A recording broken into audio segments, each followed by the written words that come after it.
Bakit tayo sinusubok ni Allah subhanahu wa ta'ala? Para matesting ni Allah subhanahu wa ta'ala kung gaano kataas ang iman natin, ang paniniwala natin kay Allah subhanahu wa ta'ala.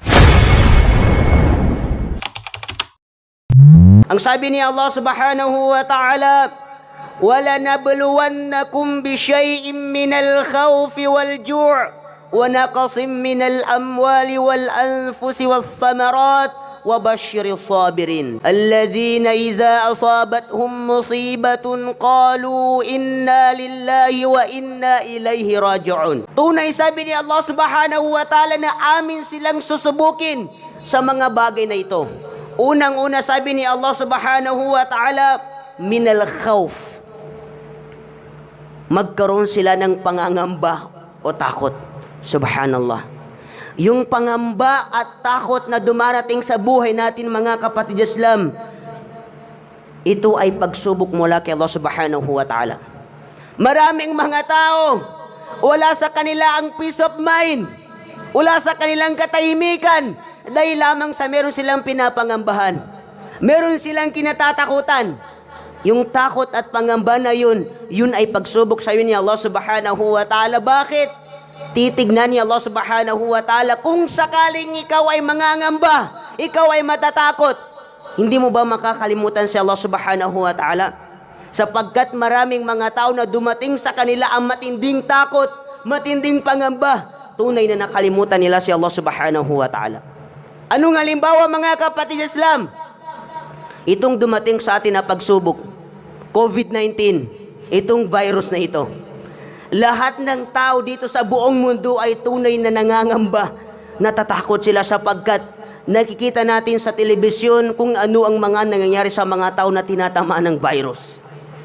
Sa pagsubok na ito na pinadala sa atin ni Allah subhanahu wa ta'ala, sinubukan tayo ni Allah subhanahu wa ta'ala kung maalala ba natin si Allah subhanahu wa ta'ala.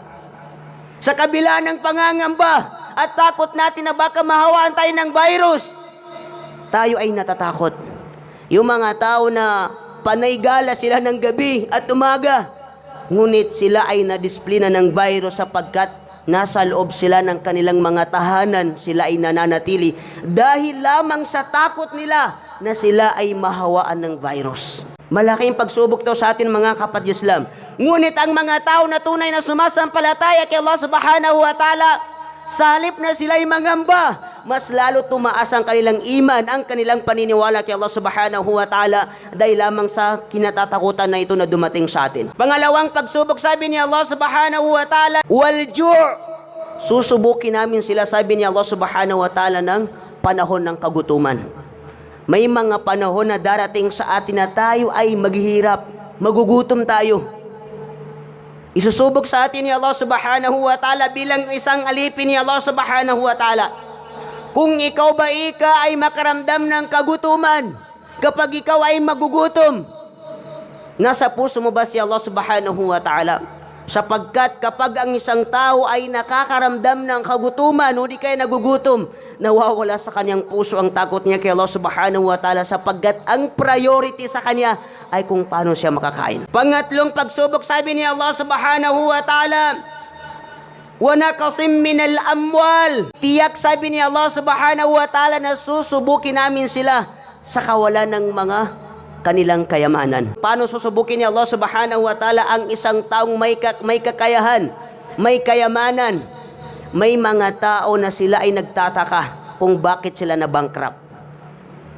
Hindi mo ba alam mo, aking kapatid, sa pananampalatayang Islam, yang kayamanan na yan ay biyaya, ipinagkaloob sa iyo ni Allah subhanahu wa ta'ala bilang isang pagsubok sa iyo. Kaya hindi nakakapagtaka sa mga tao na nung nakaraang taon ay napakayaman, napakaraming sasakyan, napakaraming bahay.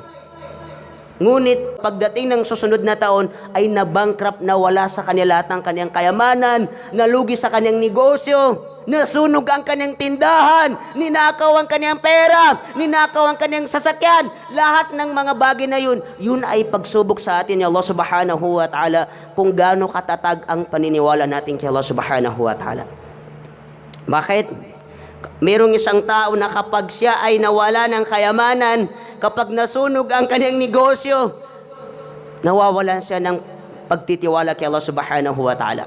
Halimbawa, isang taong maka-Diyos, sumasamba kay Allah subhanahu wa ta'ala, at higit sa lahat ay meron siyang malaking negosyo. Nung binigyan siya ni Allah subhanahu wa ta'ala ng pagsubok na nasunog ang kanyang negosyo, tumigil siya sa pagsasala. Bakit? Nawalan siya ng tiwala kay Allah subhanahu wa ta'ala.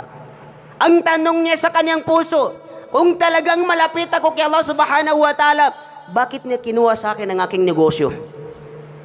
Bakit ako nalugi sa aking negosyo? Bakit nawalan kayamanan ko, nawalan ako ng bahay, nawalan ako ng trabaho? Hindi mo alam mo, aking kapatid, sa pananampalatayang Islam, dahil ikaw ay sumasampalataya kay Allah subhanahu wa ta'ala, sinusubukan kanya kung ano ang gagawin mo kung sakaling mawala sa iyo ang biyaya na ipinagkaloob sa iyo ni Allah subhanahu wa ta'ala. Pang-apat, sabi ni Allah subhanahu wa ta'ala na isusubok namin sa kanila, wal anfus, ang buhay ay isusubok sa atin ni Allah subhanahu wa ta'ala. Tandaan natin mga kapatid Islam, hindi lang kayamanan ang pagsubok sa atin ni Allah subhanahu wa ta'ala. Mas kinakamatayan o buhay ng isang tao, ito ay matinding pagsubok sa atin ni Allah subhanahu wa ta'ala. Dahil kapag usapin ng kamatayan mga kapatid Islam, alam natin na lahat natin ay nangangamba.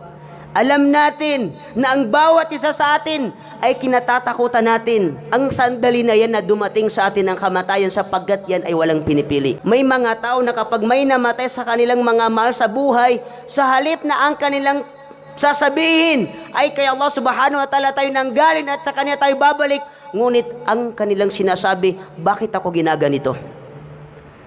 Kung talagang malapit ako kay Allah subhanahu wa ta'ala, bakit niya pinatay ang aking anak? Bakit niya kinuha ang aking magulang, ang aking asawa, ang aking pamilya? Bakit namatay? Yan ang madalas na katanungan sa mga taong sinusubok ni Allah subhanahu wa ta'ala at hindi sila nakakapasa sa pagsubok ni Allah subhanahu wa ta'ala.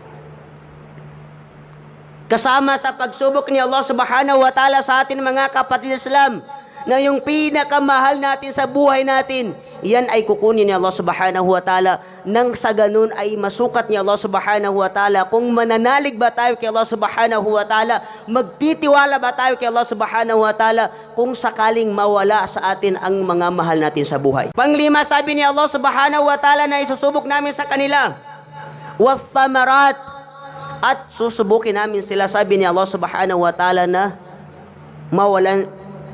malugi ang kanilang mga pananim. Kung sila nagtatanim ng mais, marahil ang kanilang mais ay natuyo o di kaya anong pumasok na insekto sa kanilang mga pananim at yung naging dahilan na sila ay lugi sa kanilang pananim. Yun ay kasama sa pagsubok na isusubok sa atin ni Allah subhanahu wa ta'ala. At ito ay kadalasan na isinusubok ni Allah subhanahu wa ta'ala sa mga tao na ang kanilang buhay ay pagsasaka. Kapag sila ay magsasaka, ito ay kadalasan ay isusubok sa kanila ni Allah subhanahu wa ta'ala. Ilang beses silang magtanim ng mais o di kaya palay o di kaya pang mga pananim, ngunit ito ay nafa-failure. Dahil ito ay pagsubok ni Allah subhanahu wa ta'ala. May mga tao na kapag sila ay nafa-failure sa kanilang mga pananim, yun ang naging dahilan na gumagawa sila ng masama. Wabashiril sabirin, at ibalita mo yan o Muhammad sa mga taong mapagmatiis.